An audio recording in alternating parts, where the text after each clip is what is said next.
potrebe. Hidrotermalna karbonizacija, jaz vam pustim video za lažjo predstavo, kasneje bom pa prepustil tudi PowerPoint vse skupaj. To je postopek izolopeka. Katerokoli bioloških odpadkov, odpadno hrano, vrtno odpad, kanalizacijsko blato, kmetijske odpadke, kot so slama, pravi gnoj, prašičji gnoj, kurji gnoj in podobno, odpadki iz klavnic, kot so kosti in kri, odpadki pri pridelavi hrane, kot so banani in pomarančni ruhki, komunalne biološke odpadke, gospodinske odpadke. Na to vse skupaj zmešamo ali uporabimo samo eno vrsto odpadkov. Zmešamo jih s vodo. Damo v reaktor, segrejemo na 200 stopinj Celzija od 10 do 20 bari tlaka. Po 10 urah dobimo črno blato in ga nato stisnemo, posušimo in oblikujemo v koščke ali pelete. Biooglje nato sežigamo v rekreacijskih centrih, bolnišnicah, tovarnah, gospodinskih bojlerjih, toplarnah ali velikih elektrarnah.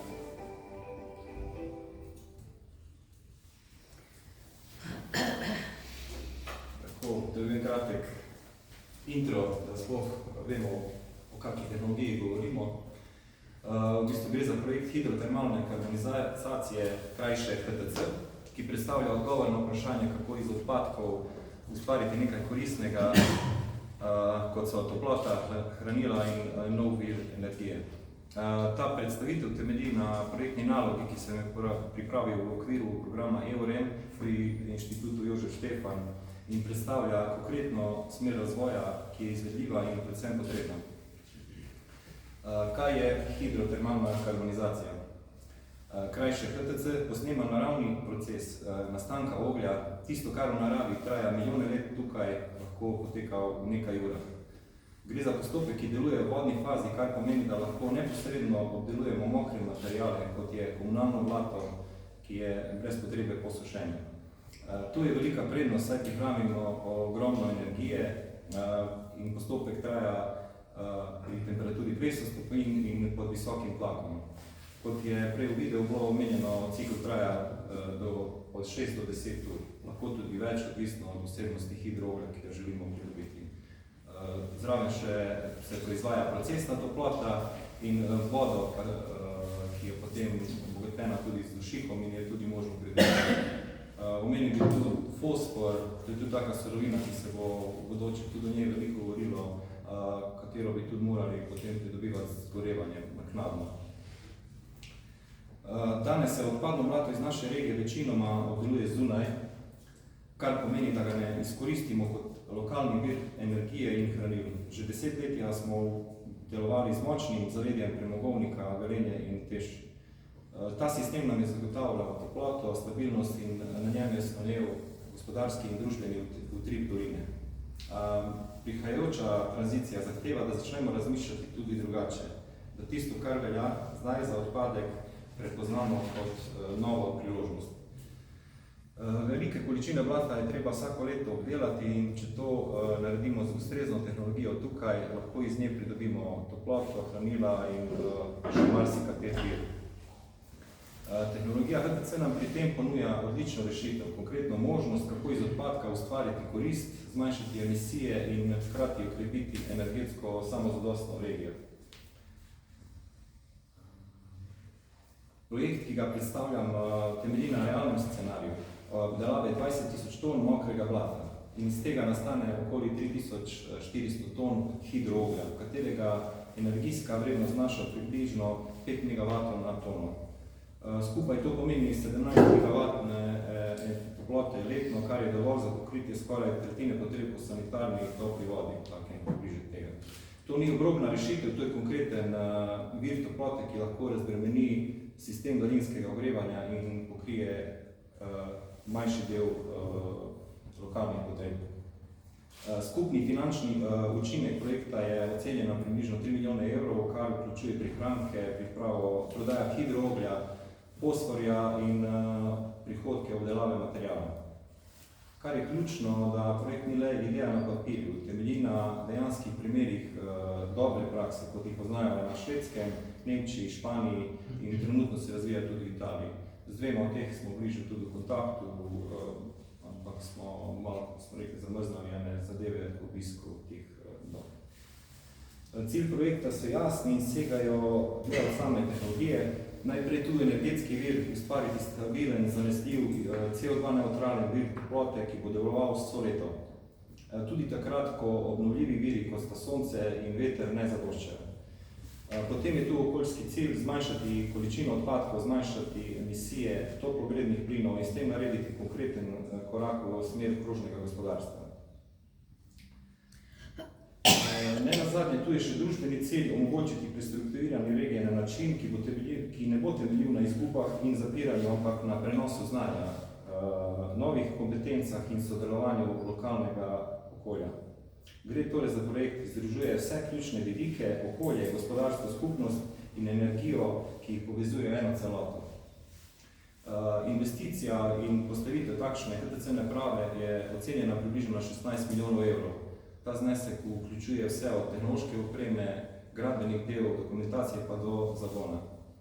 Prihodki se razdelijo na 3 glavne dele, v bistvu od prodaje hidrooglja, fosforja ter prihodke od obdelave blata.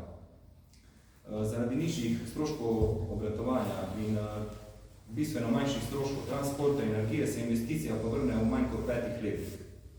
Pomembno je tudi to, da ima projekt fleksibilno poslovni model. To pomeni, da se lahko enota poveže z drugimi občinami, zbornicami in energetskimi podjetji. Gre torej za rešitev, ki je finančno upravičena, regionalno povezljiva in ima hkrati dolgoročno perspektivo. Okoljski učinki HTC sistema so večplastni in konkretni. S tem projektom bi lahko letno prihranili več kot 5000 ton emisij, če upoštevamo, da toploto, ki jo proizvedemo, danes dobimo iz premoga. To pomeni bistveno razbremenitev tudi ozračja in ne govorimo samo o simboličnih številkah, temveč o učinku, primerljivo z več 100 avtomobili manj na cesti. Poleg tega se s procesom reciklira več kot 12 000 kubičnih metrov procesne vode, kar pomeni manj pritiska na vire in boljšo krožno rabo. Sam sistem omogoča, se pravi, tudi ponovno uporabo tiste vode, ki je že uporabljena v sistemu. Projekt ni le energetska rešitev, je tudi okoljsko odgovoren in bolj čisti in samozadosten v regiji. Da ne ostanem samo pri potencialih, tudi tako ena izdelana mapa, v bistvu, kako smo se jih zadali, da bi to se šlo. Zdaj, v bistvu, projekt komunalno podjetje je prijavilo na I3, da razpis za pripravo študije. Če se bo to odvijalo tako, bi rekel, da mogoče pa lahko sledimo tem načrtom, ki so tukaj gotene. Ko pogledamo širšo sliko, vidimo, da se v Šaleški dolini že stoji nova energetska prihodnost. Vizija za leto 2033, jaz sem se dovolil, pa sem se napisal, ker te letnice po mojem noben ima vse. Vključuje različne vire, sončne elektrarne, kogeneracijo, hranilnike, toplote, geotermijo, toplotne črpalke. HTC bi lahko tudi bil tu jasno vključen kot del niza lokalnih virov, ki skupaj ustvarjajo ravnotežen, pametno voden sistem. V tej sliki ima HTC vlogo dopolnjevanja in stabilizacije, predvsem kadar ostali viri lahko, bi rekel, zatejijo pa vremenske nepogode. V nadaljevanju vam pokazal 2 grafa različna, kako bi lahko ta HTC uporabili. V bistvu tu so potrebe, se pravi 85 MW rabimo za vedenje, tam je šoštanje z oranžno in tukaj imate primer, koliko bi dodal HTC svoje energije na cel sistem.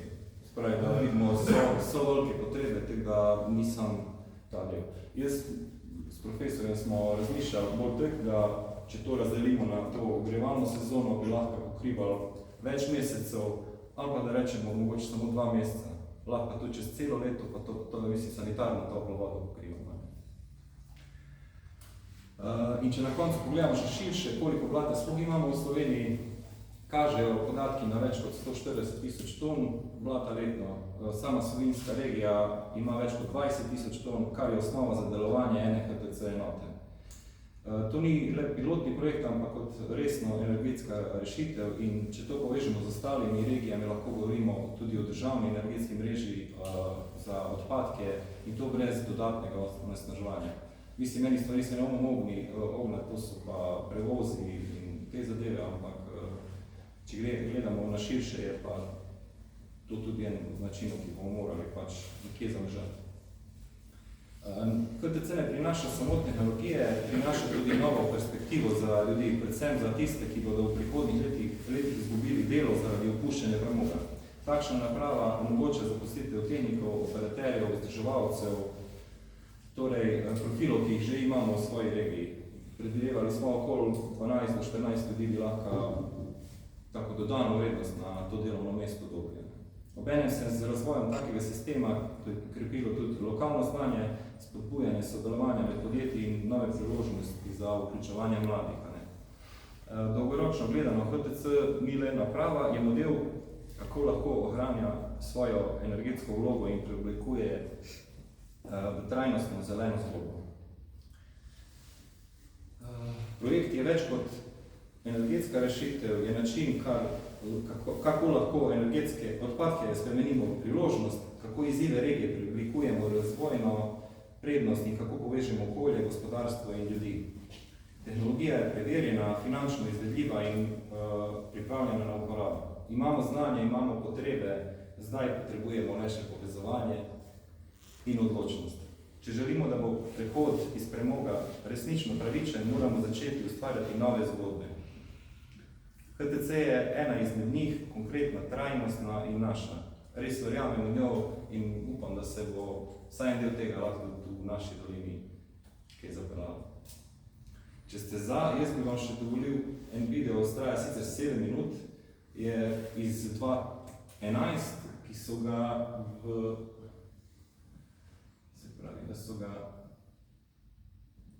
Nemčiji že tednik začeli uporabljati. Cela ironija je ta, da v Nemčiji to ogled pripravljajo, kurijo ga pa v Švici. Sami pa vemo, kaj je Švica, taka zelena kot Slovenija. Koliko časa to že? Mislim, da 7 minut, to pa že od 2011. Od 2011 je. Ja. V angliščini je pa pregledi. Producing more energy with fewer CO2 emissions. This advertising slogan by the company Ava CO2 holds out the promise to solve one of the most pressing problems of our time. In order to achieve this goal, the company has developed a technology for the economical use of hydrothermal carbonization. This technology allows the production of coal from biogenic waste. The company has built its first research facility in the Karlsruhe Rhine Harbor. Today, Ava CO2 receives a shipment of malt spent grains, biogenic residues from a brewery. To find out under which conditions the spent grains can be transformed into biocoal, a process engineer analyzes the material composition. A sample is taken in order to determine the moisture content of the spent grains and the weight of the grains after drying. For this purpose, some portion of the sample is placed into an aluminum bowl and then inserted into a furnace. Inside the furnace, the spent grains are heated up until all moisture has been extracted. From the dry weight, the engineer calculates how much coal he will be able to produce from the spent grains. The process now continues outside. First, the grain is put on a scale in small portions. The weight of each portion is recorded. Then the grain shipment is fed into a pump. It is full steam ahead for the pumps now. For the whole grain shipment is to be processed at once. In this way, the processes can be improved and controlled more easily since no further materials are added during operation. Now 7 tons of malt spent grains are pumped into the first of 3 vessels, the mixing tank. Based on the dry weight of the grain, the engineers know that the grain contains only 1.5 tons of solid material. The remaining 5.5 tons are water. Now recycled water gained from previous processes and hot steam are added. Due to the mixing of the substances and the rising pressure in the tank, the material is heated up and pumped into the second vessel. The reactor tank is where the biomass, that is the solid material contained in the spent grains, is actually transformed into coal. But how exactly does this happen? 1.4 tons of hot steam, as well as gases generated as byproducts of the process, cause the pressure to rise to 24 bar and the temperature to go up to 210 degrees Celsius. Under heat and temperature, water molecules are removed from the biomass. What remains is a carbon compound with only a few bonded oxygen and hydrogen atoms, the coal. If the spent malt grains were burned directly, this would be less effective because the carbon content of coal is higher compared to that of spent grains. Therefore, coal reacts much more readily with oxygen and has a higher heating value. One could say that a refining process has taken place. From the 1.5 tons of dry matter biomass that had initially been contained in the 7 tons of spent grains, 1 ton of coal and a half ton of water have been generated. Thus, Ava CO2 has achieved within no more than 5 hours what it takes nature millions of years to achieve. Due to the pressure in the reactor tank, the coal and the water are forced into the third vessel. The purpose of this outlet buffer tank is to reduce temperature and pressure and to prepare the coal and the water for discharge from the tank. The remaining water will be subsequently recycled and the part of it will be used in the next process. When the coal and the water are discharged from the tank, they still have a temperature of about 90 degrees Celsius and must be further cooled down in the basin. The water-coal mixture is then pumped from the collecting basin to a filtering press. Here each filter cloth is fixed to a kind of hanger. In the plant, a large number of such hangers are suspended in a row. During filtering, the liquid is forced through the cloths under pressure. As a result, the water flows out of the filters at the sides and into the gutter. A major benefit of mechanically dewatering the coal is that there is no need to supply additional heat energy. Due to its hydrophobic, that is water-repellent properties, coal is especially easy to filter. Ava CO2 can remove 75% of the water by using this purely mechanical process, thus saving up to 60% of energy compared to the thermal drying of the biomass. In this filter press, the filters are removed one by one by a shifting device. The coal plates simply drop off and are collected in a container. In the next step, an Ava CO2 employee prepares the coal for transport. This also includes weighing the barrels. In addition, the coal is treated with gaseous nitrogen in order to prevent the spreading of microorganisms. Currently, Ava CO2 is engaged in the production of biocoal from various biomass residues for research purposes and is investigating how the processed water can be recycled in a more cost-effective manner and how the dewatering process and the calorific value of the coal in the process reactor can be optimized. At present, the heat value of coal made from spent grains already amounts to 30 megajoule per kilogram, which is higher than that of lignite. Thus, it can replace fossil fuels and help to save CO2, just like the carbon produced from digested sewage sludge. With a calorific value of only 30 megajoule per kilogram, however, sewage sludge is required in larger amounts. The main interest here lies in disposing of a waste product in a sensible and responsible way. For sludge contains not only bacteria and other microorganisms, but also heavy metals such, for example, zinc, which is why in Switzerland its use as a fertilizer in agriculture has been forbidden since 2006. Similar trends can be observed in Germany. Therefore, the sludge is incinerated, which, however, results in a loss of phosphate, an important plant nutrient which is becoming increasingly scarce worldwide. Thanks to a new technology developed by Ava CO2 on the basis of hydrothermal carbonization, up to 80% of phosphate can be recovered from the sewage sludge in an economically viable manner. Change of scene. The municipal sewage plant Winterthur, Switzerland. Sludge coal has just been delivered from Karlsruhe. The sole purpose of the mono-incineration plant is to dewater and to dispose of sludge. Up to now, the sewage plant has used methane gas in the combustion process. With an on-site pilot plant, Ava CO2 is now testing to what extent the municipal utility could save gas and, consequently, energy. In the plants of Ava CO2, all processes will be automated. In performing the combustion tests, however, manual labor is still required. Ava CO2 employees shovel the coal into buckets and dump it onto a screw conveyor. There, the coal is mixed with the sludge and at the same time conveyed to the fluidized bed incinerator. In the incinerator, the sludge is kept burning by means of the coal, thus replacing the methane gas. In future, the gas would be required for initial spark only. Thus, it would be possible to dispose of sludge without causing additional CO2 emissions, by using the coal produced by Ava CO2. To je to. Sama naprava v bistvu res ne zavzame tudi veliko prostora, 1000 kvadratnih metrov, to kar ste vedeli, 3 silosi, v bistvu večji izziv predstavlja, kam to hranite, ne? Ker če hočemo to shranjevati za pozim, bomo mogli to tudi tako eno deponijo imeti. Sam po sebi oglje nima, vonja nekega okusa, nič, v bistvu bi ga lahko celo pojedel, kjer bi si upal. Kaj vprašanj? Ja, jaz se sam bojim, da tole ne bo čisto držalo torej to ogled je tako lepo sipko, brez granulata. Jaz si ne znam predstavljati, da sam pod pritiskom paparov se spremeni granulacija v prah. To mi daje dvom, da celemu filmu ne verjamem bolj več, ker je to sigurno nemogoče, to, kar je tam pokazano. Tako da taki detajli, ampak na detajlih se zadeve pravzaprav lomijo. Bilo bi zanimivo to res videti, kaj se dogaja.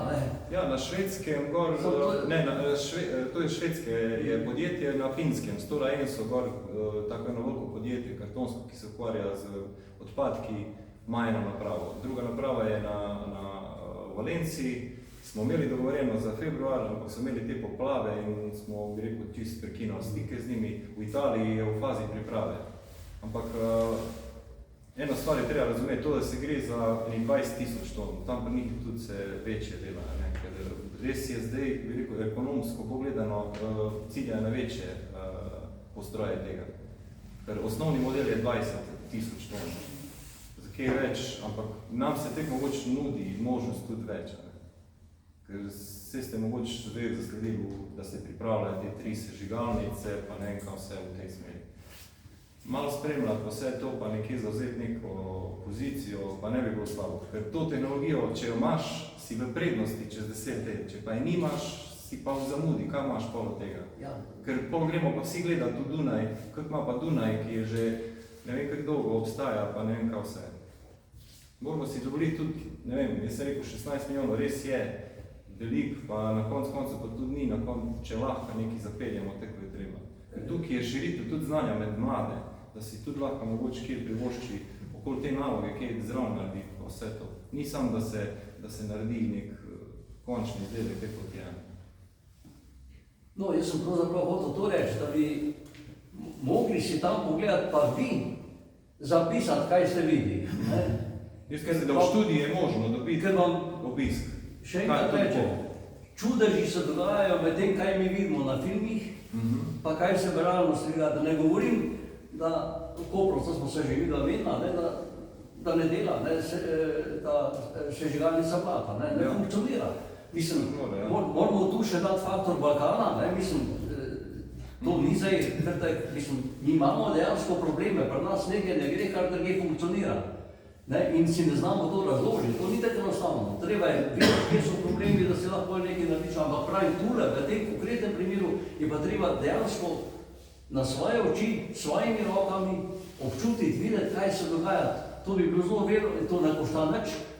To je en izlet do tega vrtovalca, ki je, en teden, da se tam spremlja vsi problemi, ki se tam nastajajo, šele potem se lahko se da odločiti. A je to pri nas uporabno ali ni? Ja, ni teorija, v bistvu tudi dobili smo potrdilo iz Evropske unije, v bistvu da so te, bi rekel, da so te zadeve že šle čez pilotno mero. Veste, da imajo tiste tudi oni range pa vse. Tako da je že v prodaji in že imajo. Ampak tako sem vam rekel, ekonomika teh podjetij gre v večjo razliko, rečemo, pridobivanja blata. Kje bi lahko to ogled žgal? Ja, zdaj, če tek razmišljam, gledamo dejansko Velenje. Ja. Kam bi to postavil? Če si bomo, rečemo, dovolili, da razmišljamo, da bo taka vizija, kot je tam prikazan 233, da bo nek multifuel kotel. Potem vse govori zdaj čisto tako jasno, neko sliko na konc nijamo. Moje mišljenje je tak, da bi mogli teh 20 000 ton oziroma 4 000 ton suhega blata posebej pol skuriti in tudi tisti pol iz pepela pridobivati fosfor. Tudi tistih fosforja bi rekel, ne vem, bi rekel, da neke točne količine bi lahko dobili ven, še niso, ker so vse tudi, Avstrija je že kar veliko pogonov glede tega. To švedsko podjetje je reklo, da že res državo veliko sodelujo in bi lahko tudi nam tukaj stopili v korist. Te stvari bi mogli kopirati od enih. Vse ostalo pa, jaz mislim, kar je najslabši scenarij, se lahko zgodi to, da bo vse kurili na enem mestu, pa kaj se bo filtriralo, v bistvu bo, tako ste vi dol rekli, za to filtracijo, ki se na koncu ni zgodila, imajo zdaj težave. Ker zdaj mokro blato si predstavljate, da bo šlo kar pač tako, kot je, mokro noter. Kot ste videli tisto črno blato, ne, mogoče malo bolj v suhi snovi, ker mora iti hidracija. Torej se zdaj govori še o enem novemu sežigalnemu kotlu, nekje, ko ne vemo kje. Ja, zdaj pa, mislim, tež imamo dol. Ja. To je to. Jaz si drugih stvari skoraj ne upam govoriti. Ker mislim, da noben od nas točno ne ve, kaj se bo zgodilo. Ne bi rad prvo razpravo v tej smeri, ker bi bolj koristno razmišljati, da če že imaš gorivo, vse koprega lahko daš eno. Ker vse ste, mislim, tako se rekel, tehnologija sama vse nudi neko možnost. Samo mi si tudi moramo dovoliti. Zdaj pa, če je pa druga stran odprta, tako se rekel, kje bo to kuril, pa... Mislim, meni se ta osebno zdi projekt veliko bolj smiseln kot 30 milijonov ali plus 50 milijonov za inkubatorje. Mogoče malo bolj obrestni račun, recimo. Mislim, tu smo naredili tako, mislim, računico na 5 let, ampak ker zdaj košta za tono komunalnih odpadkov, ene občine tudi do 210 evrov na tono. Zdaj pa si lahko mislite, številke so gor 140 tisoč ton krat, pa dajmo popreče 110 evrov, pa si lahko neko računico v Slovenijo, koliko blata se pelje v Mađarsko, neki Celje ima pa z tega tudi. Koliko je pa vložek energije za pridobitev ene tone? Obratovni stroški so 550 tisoč evrov na leto. Rekel si nekje 14 ljudi bi lahko zaposlenih. Najmanj, ja. Najmanj, ne? V samem obratu. Ja, ker kontinuiran proces je. Kontinuiran proces. To bi lahko do 3 izmene delali, ljudje so to navajeni. In to je neka dodana vrednost za mene, če si že to delal, da delaš tudi to. Da, tam smo videli, da so še na roke metali noter, to je ne še automatizirano. Ampak to je proces bil za raziskave. Ja. To je bil proces za raziskave. Sam tak Švedi, ko sem govoril, imajo res, za mene tak en res fajn model. Kaj bi bilo res fajn gledati gor na Finsko, gor ga so ga postavili. Zdaj mislim, da tudi že drugo tu postavlja. Vem, da v Belgiji celo ena je še tudi, nisem mogel vse... Italijani so 2019 začeli že ste to. Ja, v bistvu oni imajo zdaj 2 v pripravi, 2 celo. Ker je 2019 začela štartala, ne zdaj pa še ena. Še ena, ja. Sam bi rekel, vse države to nekako držijo za sebe, da bi zdaj to nekako zaširilo, ne. Ampak tu je toliko možnosti, da bi lahko lokalno tudi sami naredili. Ni toliko znanja, da bi rekel, zdaj rabiš samo točno to podjetje. Še malo razvoja, pa še malo tehnologije raziskujejo, še ni čiste, bi rekel, da je to. Pa prilagoditi svojim potrebam, moramo videti, kaj, a res, tudi biomaso bi čez to spustil. Biomasa ima samo po sebi 85% vlage. Če čez to dobiš, pa da dobiš tisto odpadno toploto, je tudi nekaj smisla. In pol dobiš kurilno vrednost večjo. Se rešitev je dost, elektrarna pa ne bo večno, da bo treba začeti to razmišljati resno, če bomo hodili ogrevanje Velenja, imeti na tako približnem nivoju, ko je sedaj. Ja. Koliko bi bila pa potem cena megavatne ure? Nemogoče je to zdaj uskladiti, ker je treba sešteti vse faktorje. Se pravi, imaš in, kako smo reči, če bi bila geotermalna, če bi bila tam te sončne celice, pa vse skupaj. Koliko to sešteješ, je kar nekaj računanja tukaj. No, če si rekel, da bi lahko pokrili, a je tretjino? Tretjino, 14 megavatov, kako se Ja. Ne, govorimo o tretjini za sanitarne. Za sanitarne, ja. To je emisijsko neutralno. Kak? Emisijsko je neutralno. Ja, tako pa biomasa. Ko se spet neki kurimo, da bomo spet po drugi strani našo razvajanje. CO2 kako? Ne, ker je z biomasa eno samo. Ima tretma obnovljiva vira. Ja. To zdaj se je na moje naslednje vprašanje, pa sem za to, da obnovljiva samo. Zakaj bi v Švici? To je to, v bistvu sebi so dobro reklamo narediti tako zaupljivo, ker v Nemčiji predeluješ, kuriš pa v Švici. Ne, samo imaš žgalnic malo morje, zakaj v Švico izmed EU kuriti, me to malo vprašanje postavljalo? Možno je tudi njih dobiti, pa se o tem pogovoriti. Poznam, bi rekel, bili smo z njimi v kontakti, stremi, v bistvu, Poleg tega se bomo cel dom menili še največ 10 let, ne? Potem bo pa Še namreč več. spoznal, da je to velik natek. Ne? Ne, si ideja je dobra. Ne. Sem pač... Poglejte, CO2, ne? Karbonizacija. CO2 tudi noben doktor fizike še do zdaj ni povedal, koliko vseva toplote v vesolju, samo koliko absorbira. Ne? Pa smo se v šoli učili, da so absorpcijski pa sevalni faktori enaki. Ne? To Bog ne daj, da bi kaj povedal. Razen tisti, ko vedo, pa rečejo, to je pa stvar modela, kako si vzameš. Ne? In tudi to ne bo problem. Ta problem CO2 je v bistvu umetno, ampak treba pogledati pri tem samo energetsko, če se izide. Če se mi za pridobitev tega, torej da posušimo ta vlak, da pridobimo ta vlak, manj energije porabimo, ko dobimo ogla ven. Pa smo že zmagali. Ne? Ker vsi ostali stroški, če hočete, so okrog 30% tistega proizvoda, ki ti nastane. Teda, cene se bojo spreminjale, skozi težko je danes govoriti, tudi če bi en reče obljubi ceno megavatno, bo podobno, ne bo čez 5 let se razmerja porušijo, pa je druga cena. Ne? To pa trg določa ceno. V bistvu moramo imeti čim več drobljenih virov, da lahko res, da ne vpliva, da nimamo tako monopol, kot imamo zdaj, a ne? Enega, sej tudi ni toliko vplivalo na nas, rečemo, da je bilo tudi do zdaj vse solidarno, sej ne moramo reči, da ni, ok, je cena šla gor, ampak vemo zakaj, zadnji so te kuponi, pritiske Evrope, podnebni skladi, pa vse skupaj. Ampak na to nismo mogli mi vplivati, verjetno smo sam čakali, kaj se bo. Jaz bi tudi tu dal podporo, poglejte, Šaleška dolina je že spustila, imeli smo projekt vodika za promet. Tu bi lahko bili pravzaprav, ne glede na to, koliko se to uporablja, lahko bili vodilni za cel Balkan. Mi imamo tle dejansko kapacitete intelektualne, ki bi to lahko razvile. Kaj smo naredili do danes? Nič nismo naredili, kar se vodika tiče. Ja, vodik je še velika uganka, da. Kako? Vodik je velika uganka še, kako ga shranjevati, kako ga pripravljati, ker to nekaj tek, če bi bilo to enostavno, bi že marsikaj se vozili na polno z vodikom. Če se gremo razvoj, jaz vam pa rečem, da je zadeva je rešljiva, če se jo prav lotiš. Sam vložek je ogromno, Ja. da bo prišel do rezultata. Ja, čakaj malo, ponudili so vodika, pa to imamo vse že.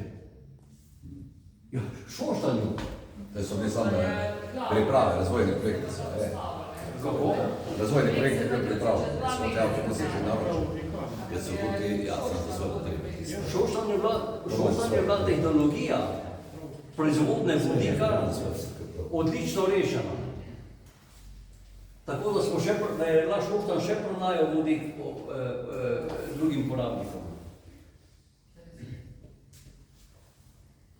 Sam če to koga moti, da se tle nekaj razvija, potem pač se ustavi, se blokira.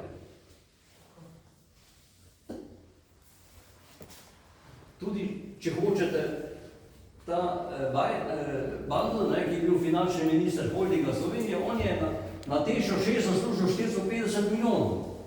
Investicija je pa bila 1,2 milijarde. Pa to nobenega ne moti pri nas. Ali jaz nekaj vprašam, ste rekli za projekt Evropske IT-ne inovacije, je že prijavljeno, ali se prijavljate? Lani že decembra prijavno čakamo zdaj na odgovor, je bila študija predana fakulteti za strojništvo, kar mislim, da bi to v hitrem postopku lahko naredili, 5-6 mesecev, mogoče krajše, da bi se lahko... Podpisale pogodbe, tako da... Jaz mislim, da v koncu aprila, če ne pa v začetku maja 100%. S kom ste pa podvršili? Prosim? Ste s tem povezani? Mogu bi preveriti točno. So dve države strane. Ja. Projekt je prijavljen ali odobren? Prijavljen je za razpis za študijo, da dobi odkrito. Seveda, da ga mora tu v Sloveniji vse iče študije, vse te stvari.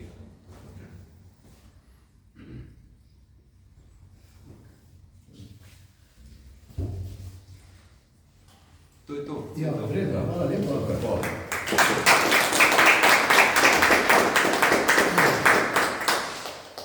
Se vam zahvaljujem, zdaj če ni več vprašanj, se vidimo jeseni, obveščanje podobno, tematika podobna, zdaj projekt si rekel, da se bo vedlo, če je odobren konec aprila, maja. Ja. Lahko nadaljujemo kar v oktobru, novembru s to tematiko naprej. Se strinjam. Ne? Ja, in tu je potem res pritisniti maksimalno, ker tole z razpršenimi viri. To, ja.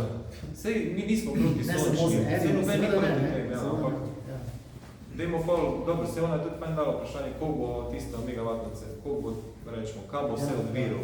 Mogoče malo bolj odprti dialog bi mogel Ja. biti pred ljudmi. Tako je zdaj danes smo tukaj se To je pogovarjali. full bolj odprt Ja. dialog, a ne? Dialog, skratka, ne monolog. Ne monolog, okej, ja. Ali pa tišina. Mislim, čisto.